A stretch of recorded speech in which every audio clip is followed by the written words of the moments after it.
በሀገራችን ከሚገኙ በአስፈሪነታቸው ቀዳሚውን ስፍራ ከሚይዙ ጠመዝማዛ መንገዶች ዋናው በሆነው በሊማሊሞ በኩል ጉዞ ተጀምሯል። በጥንታዊነቱ በብዙ ሲነገርለት የሰማነውን በራሱ በመድኃኒታችን በኢየሱስ ክርስቶስ የተመሰረተውን አስደናቂ ገዳም ታሪክ ለመሰነድ ከጎንደር የተነሳው ዝግጅት ክፍል በደባርቅ በኩል ክርስቶስ ከድንግል ማርያም በተወለደ በሁለተኛው ዓመት ገዳም የተመሰረተውን ዋልድባ አብረንታንትን ያስተዋውቀን ዘንድ እየገሰገሰ ነው።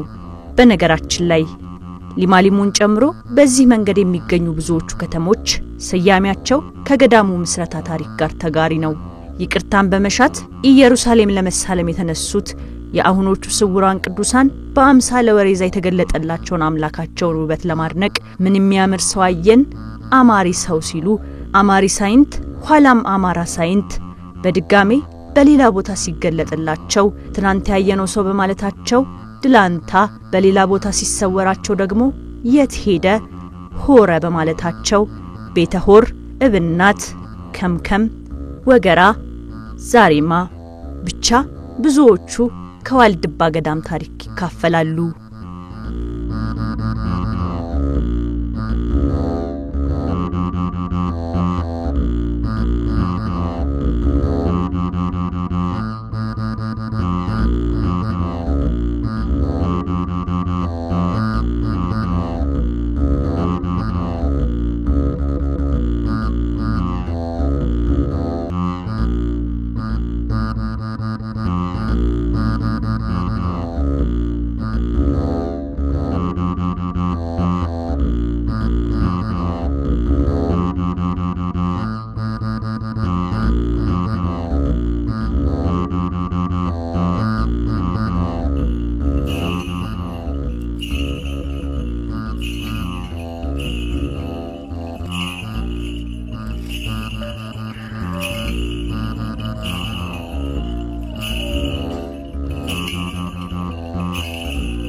ጌታችን መድኃኒታችን ኢየሱስ ክርስቶስ በተወለደ በሁለት ዓመቱ ወደ ግብጽ ተሰዶ በሁለት ዓመት ከ6 ወር ሲመለስ ኢትዮጵያን ጎብኝቷል።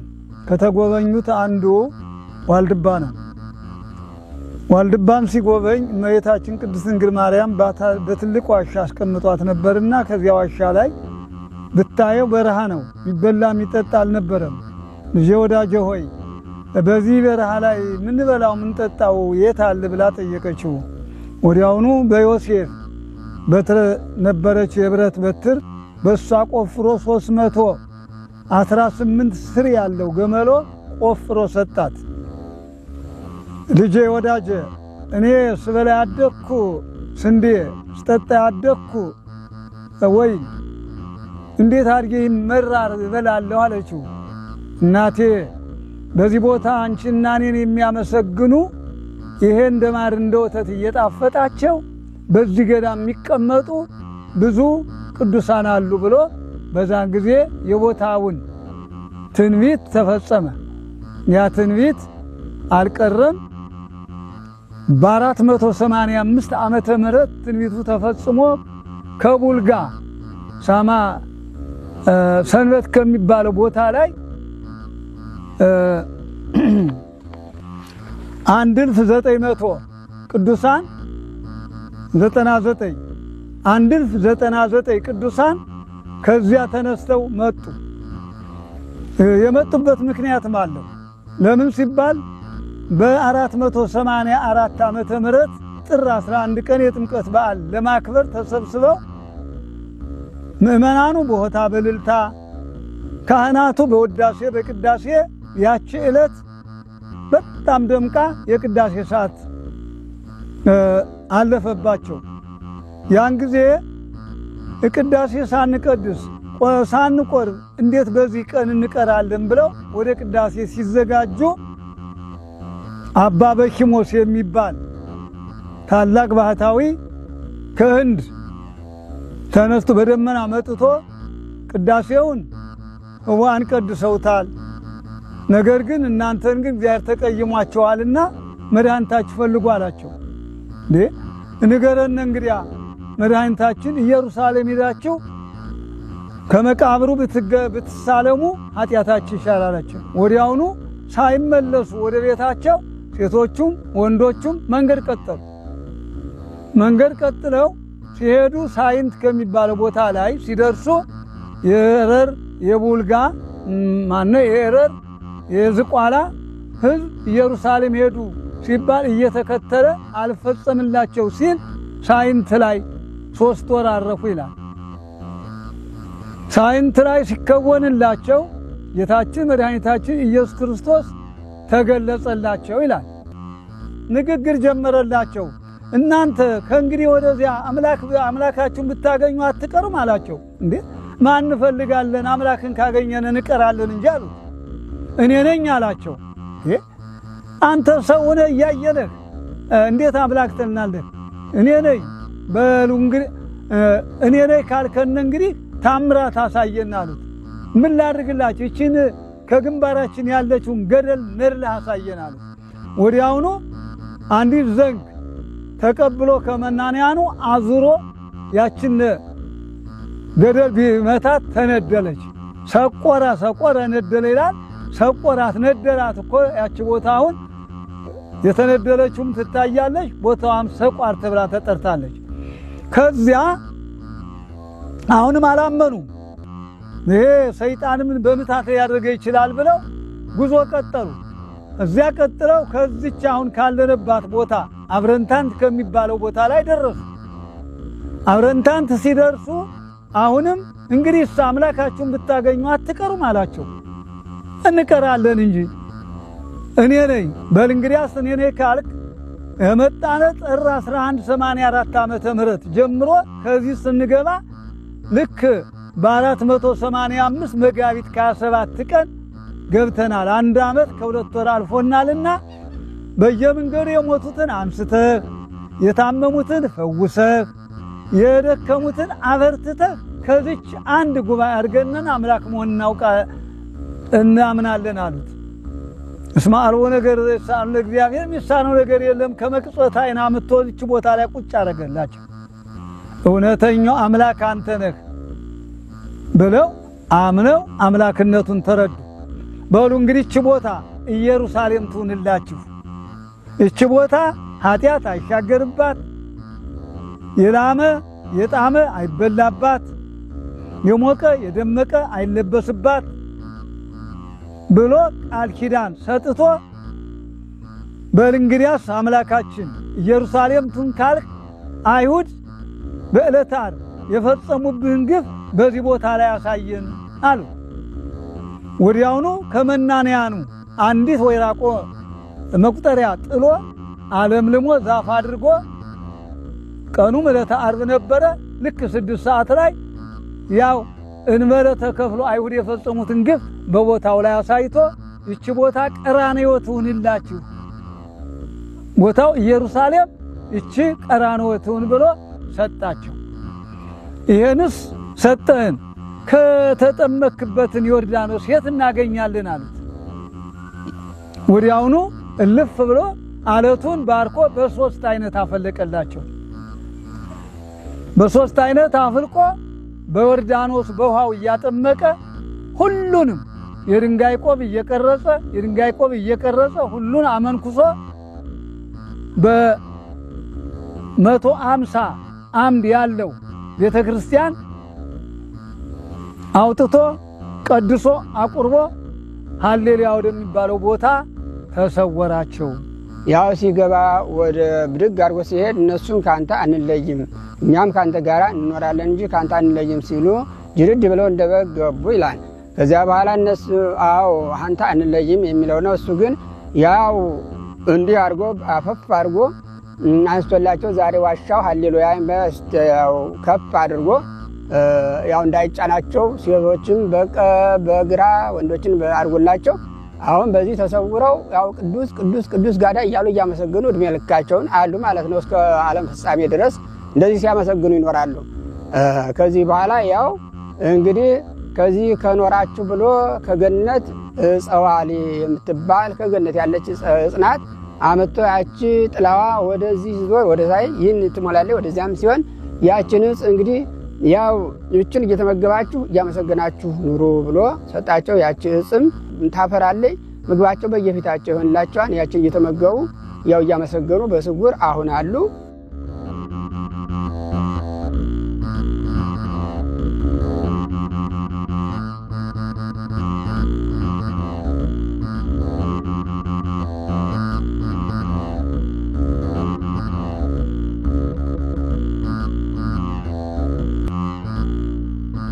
በለብዙ ዘመን ከጠፋ በኋላ አቡነ ሳሙኤል ዘዋልድባ በ1319 ተረክበው እንደ መሰበ ወርቅ አንስተው አስባርከው ቃል ኪዳኑ የተሰጣቸው ታላቅ አባት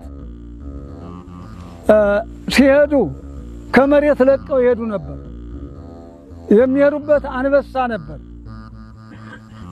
እኒ አባት ለ70 ዓመት በ1319 እስከ 1389 ዓመተ ምህረት ያገለገሉ ፈጣሪያቸውን ያመሰገኑ ልጆቻቸውን የመሩ ታላቅ አባት በዚህ ቦታ ላይ እነዚያ ቅዱሳን ተቀብለው ተረክበው እስካሁን ድረስ ልጆቻቸው ይህን ቦታ ይዘውት የሚኖሩት በዚህ መልክ ነው እዚያ አልፎ አቡነ ተስፋ ሐዋርያት የሚባሉት አባት አባ ነጻ ከሚባለው ቦታ ላይ እሳቸው ያን ቦታ እዚያ እየጸለዩ ምግባቸው ሳር ነበር እንደከብ ሳር እየበሉ ልጆቻቸው ሳር እየበሉ በዚያ ቦታ ላይ ለብዙ ዓመት ተቀምጠው ቦታውን አቅንተው በዚያ ቦታ ላይ የተቀበረ ነጻ ነው ተብሎ አባ ነጻ ተብሎ የተጠራው ቦታም ደግሞ በዚህ ምክንያት ነው የሰማናቸው ታሪኮች እያንዳንዱ የተፈጸሙበት ስፍራ አሁንም አለ ዓላማችን እዚያው ደርሶ ከበረከቱ መካፈል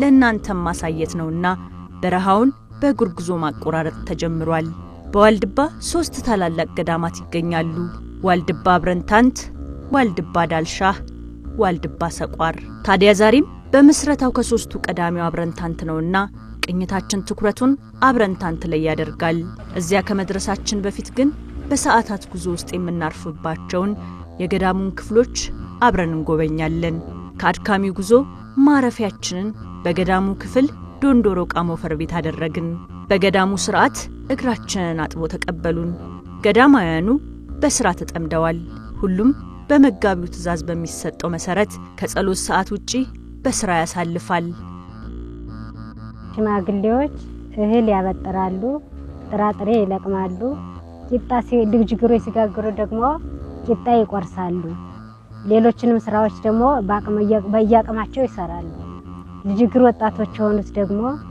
እንጨት ይለቅማሉ እንጨት ይሸከማሉ አጨዳ ያጭዳሉ ጉልጉሎ ይጎለጎላሉ አረም ያርማሉ ጠላ ይጠምቃሉ እንጀራ ይጋግራሉ ሌሎችንም ስራዎች የተለያዩትን ወዘተ የመሳሰሉትን ስራዎች ያከናውናሉ ያው ማጋቢ ያዘዛቸውን ስራ ሽማግሌዎችም እንደ ሽማግሌነታቸው ልጅግሩም እንደ ልጅግርነታቸው መጋቢ ያዘዘውን ስራ ይሰራሉ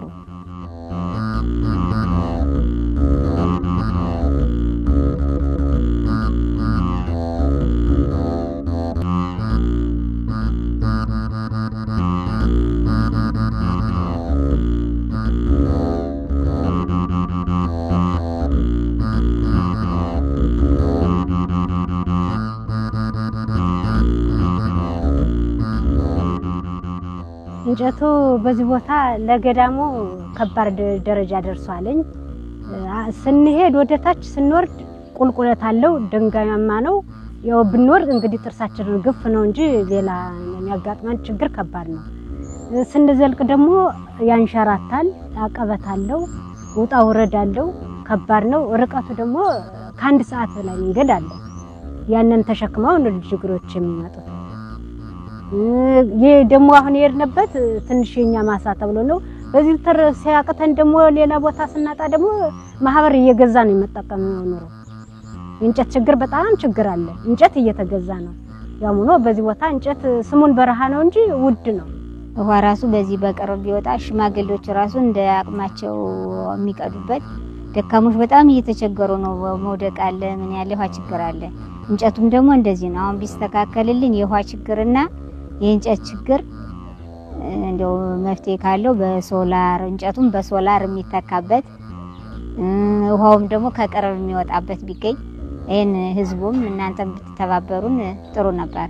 በዋልድባ ብረንታንት ዘቤት አቡነ ሚናስ ሌላኛው የተመለከትነው ማይለበጣ እንጀራ ቤት ነው። በመነኮሳያት ጀርባ የመጣው እንጨት ተማግዶ እንጀራ የሚጋገርበት ወጥም የሚሰራበት ሁሉም መነኮሳት ስራ ላይ ናቸው። ግማሹ በቤት ግማሹ በውጪ፣ ገሚሱ ያነፍሳል፣ ገሚሱ ያቦካል፣ የቀረው ይጋግራል። ልብን የሚያሸፍት የጠላት ሽንገላን ለመስማት አንዳችም ሰከንድ የላቸውም። አይሻገርብሽ እህልም ኃጢያትም የተባለው እስካላችሁ አብረንታንት አልደረስንም።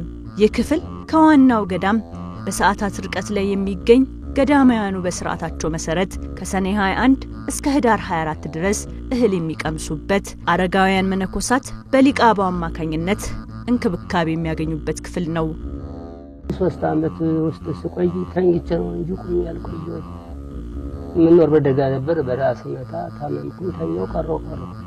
እንግዲህ ለገዳሙ ገባሁ 2009 አካባቢ ነው። እንግዲህ አሁን እኔ በጥበቃም ሆነ ማንኛውም ስራ የተወሰነ ጊዜ ሰርቻለሁኝ። ከዛ በኋላ በድካም ምክንያት ወደ ጸሎተ ማዕድነት ትንሽ ቀን ሰርቻለሁኝ።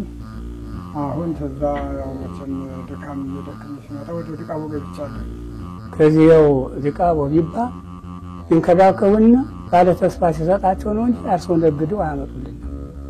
አሁን ባለ ተስፋ ሁሉን ነገር አሳክቶ ከሰጣችሁ በደንብ አርጉዘውና ዲቃቦ ማለት አባቶች ሙማን የሚታመኑበት አረጋውያን የሚጦሩበት ራሳቸውን መርዳት የማይችሉ በሊቃቦው ስር ሆነው የሚረዱበት የሚጦሩበት ቦታ ማለት ነው። ሙማን የሚታመኑበት ራሳቸውን መርዳት ሲያቅታቸው አባቶች በማህበሩ ፍቃድ በማህበሩ ቁና እዚህ ቦታ እንዲገቡ ይደረጋል። ሊቃቦው የሚባለው አባቶችን የሚንከባከበው ወይም የሚያገለግላቸው ሊቃቦው ይባላል።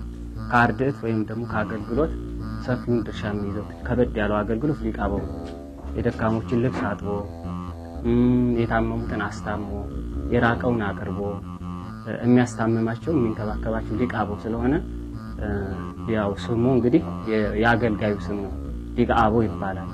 እና እዚህ ቦታ ላይ እንደምታያቸው በውጭም በውስጥም ከ40 ያላነሱ አረጋውያን አባቶች በድካምም ይሁን በህመምም ይሁን እዚህ ቦታ ቁጭ ብለው በሊቃቦው አማካኝነት ይጦራሉ። አባቶች የሚጦሩበት ቦታ ነው። ራሳቸውን መርዳት የማይችሉ ደካሞች በሊቃቦው አማካኝነት እንክብካቤ ይደረግላቸዋል። ከህመማቸው አገግመው እስኪወጡ ድረስ ያው ልብሳቸውን በማጠብ ሽንታቸውን በመቀበል ሰውነታቸውን በማጠብ የሚያስፈልጋቸውን በማሟላት ያገለግላሉ ሊቃቦው ማለት ነው። እና አባቶችም ደግሞ እዚህ ቁጭ ብለው አርድእቱን ውሎ እንዲያገባ ማህበሩን ሰላም እንዲያደርግ ሀገራችንን እንዲጠብቅ እግዚአብሔርን በዘወትር ጸሎታቸው እግዚአብሔርን እየለመኑ እያመሰገኑ የሚኖሩበት በሽታቸው የሚያስታምሙበት ቦታ ማለት ነው ሊቃቦው ነው። በሊቃቦው የነበረንን ቆይታ እንዳጠናቀቅን አሁንም ከሰዓታት ጉዞ በኋላ ከማይለበጣ 2 ክፍሎች መካከል ወደ ሁለተኛው ደረስን። የዋልድባና የሙዝ ታሪክ ጅማሬ የሆነው ታሪካዊ ስፍራ እስካሁን ስንጠራው የነበረው የቦታው ስያሜ ትርጉም በራሱ ጥያቄ ሆነብን። ለመሆኑ ማይለበጣ በራሱ ምን ማለት ነው?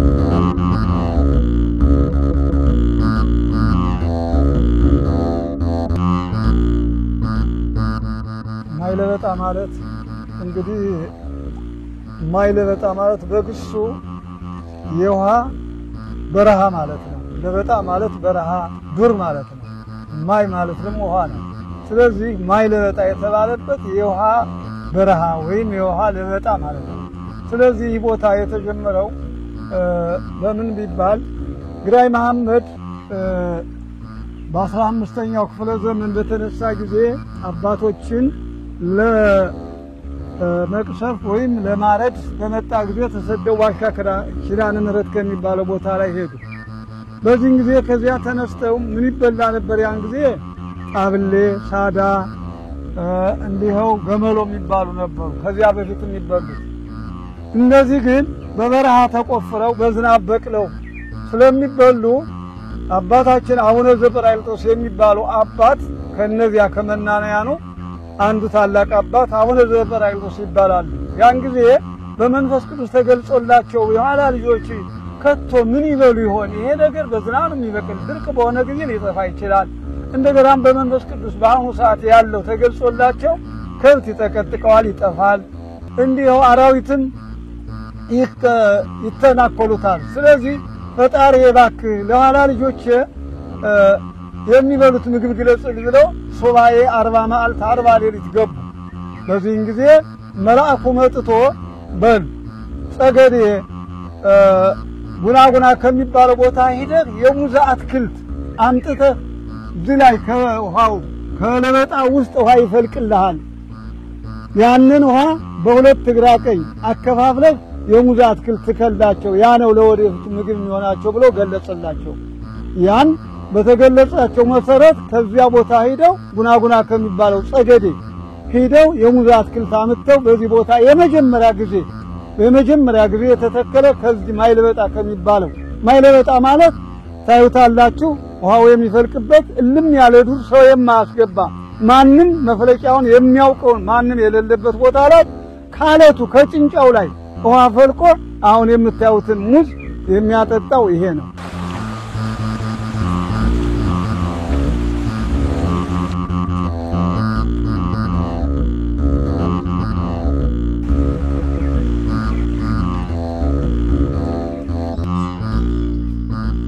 ያው ወንዝ ራስ ይባላል።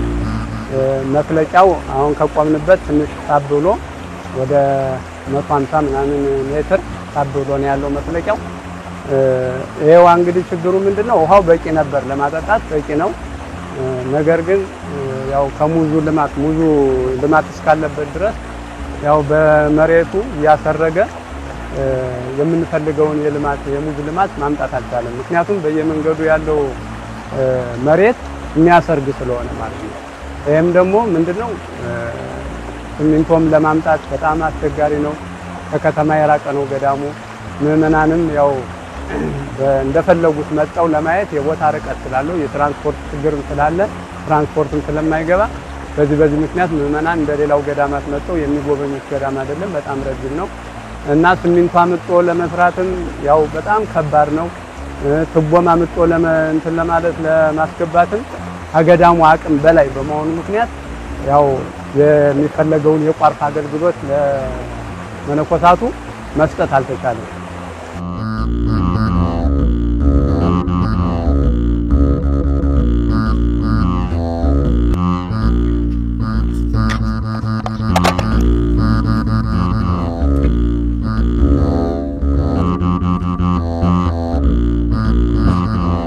መስኖ አሁን የሚሄደው ያው ከዚህ ጋር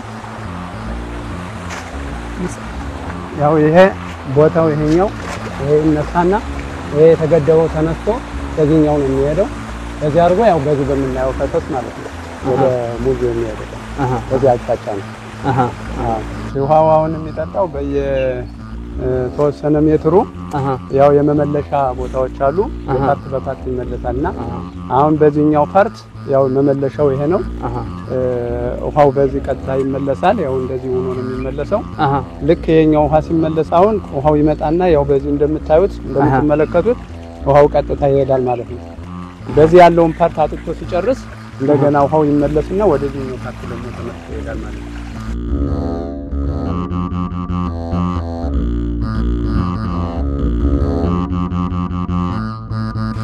ሙዝ እንግዲህ በበጋ ያው በሁለት ወርም በሶስት ወርም ይሰጣል። በክረምት ግን ቅዝቃዜ ስለሆነ ብዙም አይሰጥም። በክረምት ይዘገያል። በጋ ግን ሙቀት ስለሆነ ውሃ እየጠጣ በተለቶሎ ይሰጣል፣ ይፈጥናል። ያው ከውሃ በተጨማሪ እንግዲህ መሬቱ ነው ያው ዋናው ትልቁ ነገር መሬቱ እንደምታዩት ገደላማ በመሆኑ ምክንያት ያው ጎርፍ ዝናብ በሚዘንብ ጊዜ ጎርፍ ያጠቃዋል እና ለዚህ ምንድነው አሁን ያው በሽቦ እየተደረገ እርከን ቢሰራለት አፈሩን የሚያስቀር እንደዚህ አይነት ስራዎች ቢሰሩለት ትልቅ ስራ መስራት ይቻላል። አሁን ከዚህ ላይ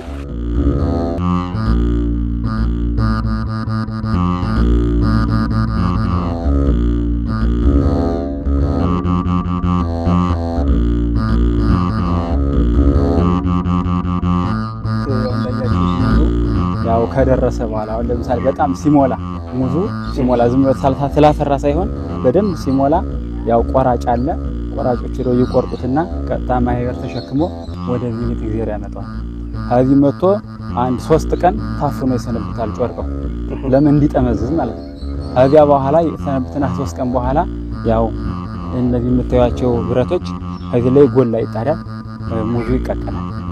ከተቀቀለ በኋላ ማታውን ይቀቀልና በበነገው ሲበርድ ይላጣል ማለት። ሲላጥ ደግሞ ዝሙ ላይ ይላጥ በስሱ ተደርጋ በጣያቸው የለኛው ቆዳው አለች የለ እሷ ተልጣ ከዚያ በኋላ ይከተፋል። ከተከተፈ በኋላ ማስጫ ቦታ ለዛ ይደርቃል ማለት ነው። ከደረቀ በኋላ ደግሞ ወደ ጎተራ ይገባል። ከገባ በኋላ ደግሞ ያው በሰኔ 20 ቀን ተሻገርን በኋላ ይጀመራል ማለት ነው። በሱባኤ ማለት ነው። ከዚያ በኋላ በግብሮ በድቁስ ተደርጎ ታሽቶ ያው ማይመነኮሳቱ ይመገባል።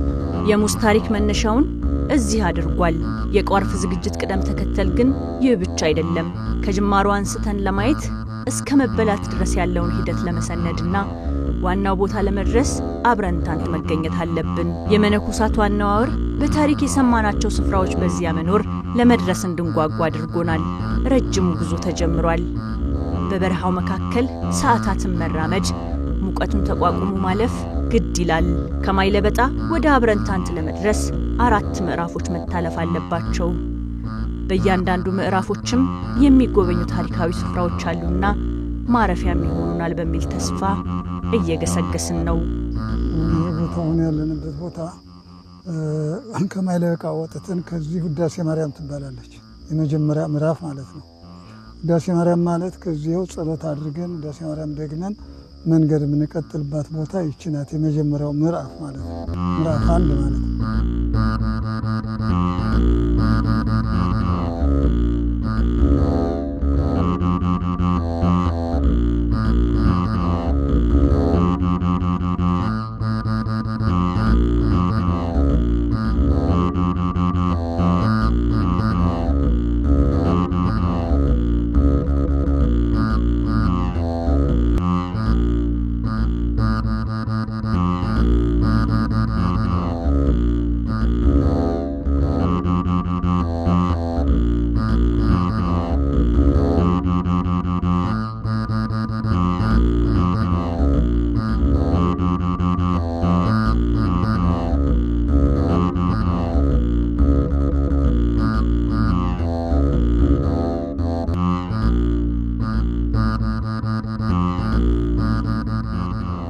የቦታ መቃብረ ሕፃናት ይባላል። መቃብረ ሕፃናት ማለት አባድሆ የሚባሉ ትልቅ አባት ነበሩና ከማህበር ወጥተው ለብቻቸው ቤት ሰርተው ሲኖሩ ማህበረ መነኮሳቱ ብቻ መቀመጥ ዋልባ የለምና ከኛ ተዘነቅ አሏቸው። አይ እኔ ብቻዬን ነው መኖር አላቸው። ብቻህን መኖር አትችልም ሲሉ ቤታቸውን አፈረሱባቸው፣ አትክልታቸውን ነቀሉባቸው። በዚህን ጊዜ እኔ ከፈጣሪ ከእግዚአብሔር ጩሼ አጣላቸዋለሁ አሏቸው። በዛን ጊዜ እና የሶ እግዚአብሔር ማመልከትና የሶ መጣላት ምንም ሊጎዳና አይችልም ብለው ምንም ቃላቸው ሊቀበሉ አልችሉ ሲሉ ተከዜ ወርደው 40 መዓልት 40 ሌሊት ወደ እግዚአብሔር አመለከቱ። እግዚአብሔር ጸሎታቸውን ሰምቶ እኒያን መነኮሳት አረማውያን ከራያ ዘቦ መጥተው ሰየፏቸው። እነዚህ ሕፃናት ያን ጊዜ እነዚህ አባቶች ሲዘየፉሩጥ እናመልጣለን ብለው እየሮጡ ሲመጡ ከዚህ ላይ ሲደርሱ ቅዱስ ገብርኤል ተገልጾ ክብር እንዳይቀርባችሁ ሲል ቆሞ ሰይፉን ሲያቆሙ ደንግጠው ሲቆሙ በኋላ መተው አረዷቸው። በዚያን ጊዜ እዚህ ላይ መልአኩ አለቱን ሰንጥቆ እዚህ ላይ ቀበራቸው። ስለዚህ መቃብረ ሕፃናት የተባለበት ምክንያት ይሄ ነው። ይሄ መቃብር እንደምታዩት አሁን በቅርብ ጊዜ ጉድጓዱ ክፍት ነበረ፣ በጣም ረቂቅ ነበር። ያን ጊዜ ግን ህዝቡ መከራ ሲሆን በካብ እንዲካብና ጉድጓዱ እንዲሸፈን ተደረገኝ። ውስጡ ክፍት ነው። መልአኩ በሰይፍ ነው ሰንጥቆ ቀብራቸው። ስለዚህ መቃብረ ሕፃናት የተባሉት ምክንያት ሕፃናቱ መነኮሳት እናመልጣለን ብለው ሲደርሱ ነገር ግን ክብሩ እንዳይቀርባቸው የዚህ ቦታ ጸጋና ክብሩ አፈሩን የለበሰ አይወቀስ አይቅስ የሚል ቃል ኪዳን ስላለው እንዳያመልጣቸው አፈሩ ከዚህ ላይ ተቀበሩ። ለምን ሕፃናት የተባሉበት ምክንያት ሕፃናቱ መነኮሳት ከትላልቆቹ ዝቅ ያሉት ማለት ሕፃናት ይባላሉ፣ ከፍ ያሉት አበዎች ሽማግሌዎች ይባላሉ። ግን በዚህ ቦታ ሕፃን ትልቅ አይልም፣ ሁሉ ይመነኩሳል። በዚህን ጊዜ ግን ሕፃናት የተባሉበት ልጅነት ያላቸው ከእድሜ አነስ ያሉት ትንሽ ስጋ ከባድ ስለሆነ ፈርተው እናመልጣለን ሲሉ ከዚህ ላይ ክብሩ እንዳይቀርባቸው እንደተናገርኩት ከዚህ ሲደርስ ተሰየፉ። እዚያው ተቀብረው መቃብረ ሕፃናት የተባለበት ምክንያት ይሄ ነው።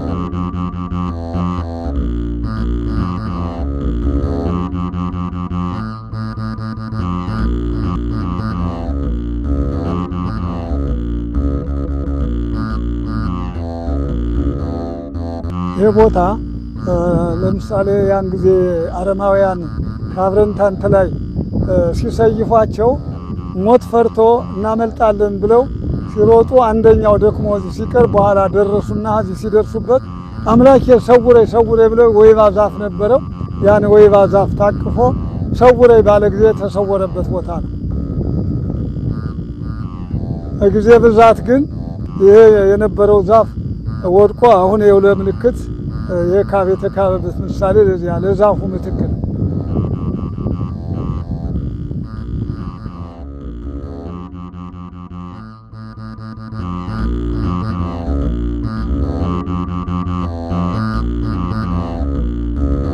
ጉባኤ ይባላል። ጉባኤ የተባለበት ምክንያት አባቶች በየበረሃው በየራሳቸው ይጸልዩ ነበርና ከዓመት 2 ጊዜ ከዚህ ቦታ ላይ ይገናኙ ነበር። ስለዚህ ጉባኤ ተባለ። ተገናኝተው ግን ምን ይላሉ? የሞተ ካለ ማን ሞተ፣ እንደገና ከሚመገቡት ምግቦች ከቋርፍ አንስቶ እስከ ኑግ እስከ ተልባ 3 ነገሮች እዚህ ቦታ ላይ ተፈቅደዋል። ኑግ ያነሰበት ካለ ማን አልቀሃል የጨረስክ ብለው ኑግ ለሌለው ኑግ ይሰጡታል። ተልባ የጨረሰ ካለ ደግሞ ምን አንተስ ተልባ አለ የለም ብለው ይጠይቁታል። አይ ተልባ የለም ሲል ተልባ ያለው ተልባ ሰጥቶ መስከረም ላይ ተገናኝተው ይሄንን ይለያዩበታል። እዚያ በኋላ እንደገና ሰኔ ላይ ደግሞ ይገናኛሉ። ሰኔ ላይ ተገናኝተው በሉ እንግዲህ ሱባኤ በሰላም ያስፈጽማች ተባብለው እንደዚያው ተጠያይቀው የየጎደለውን አሟልተው የሚለያዩበት ቦታ ስለሆነ ይሄ ዓመት 2 ጊዜ የሚገናኙበት ጉባኤ ተብሎ የሚጠራው በዚህ ስም ነውና አባቶች የሚገናኙበት ቦታ ታላቁ ቦታ ነው።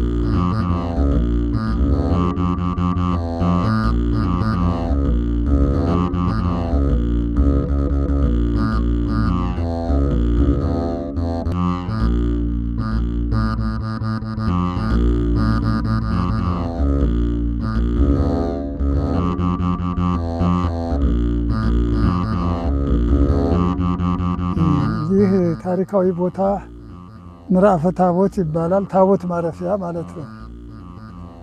እንዴት ነው ሲባል አብረንታንት የነበሩትን አባቶች በግራኝ መሐመድ የሚባል አረማዊ በኢትዮጵያ ላይ ተነስቶ ሳለ እንዲሁ አክሱምን አቃጥሎ ሌሎችም አብያተ ክርስቲያናት ሁሉ ያቃጠለ አጼ ንብለ ድንግል ዋልድባ ከአቡነ ተስፋ ማርያም ተጠግተው ነበር። ያን ሲሰማ ዋልድባን አጠፋለሁ ብሎ ሲመጣ አባቶች ከአብረንታት ከዋናው ገዳም ለቀው ወደ ማይለበጣ ከሚባለው ወደ ላይ ሲል ዋሻ ኪዳነ ምሕረት የሚባል ቦታ አለ። ከሱ ላይ ሄደው ሰፍረው ሊያገኛቸው አልቻለም። እሱም አጼ ንብለ ድንግልንም ሳያገኝ አባቶችንም ሳያገኝ ተመልሶ ሄዶ እነሱ ግን በዛ ጊዜ ተሰደው ከዚያ ቦታ ላይ ይቀመጡ ነበረ። እንዲሁ የነሐሴ ኪዳነ ምሕረት የጸለምት ሕዝብ አጅቦ አምጥቶ ከዚህ ሲደርሱ ታቦቷ እንዳረፈችው የጽምብላና ያስገዴ ሕዝብ ተቀብሎ እንደገና ቅዳሴውን አስቀድሶ መልሶ አምጥቶ ለጸለምት ሕዝብ ያስረክባል። እቺ ቦታ ምን ተባለች? ታቦት ማረፊያ ምዕራፈ ታቦት ተብላ የተጠራችበት ምክንያት እንደዚህ ነው። እንዲሁም የመጋቢት መድኃኔዓለም ይቀድሳሉ።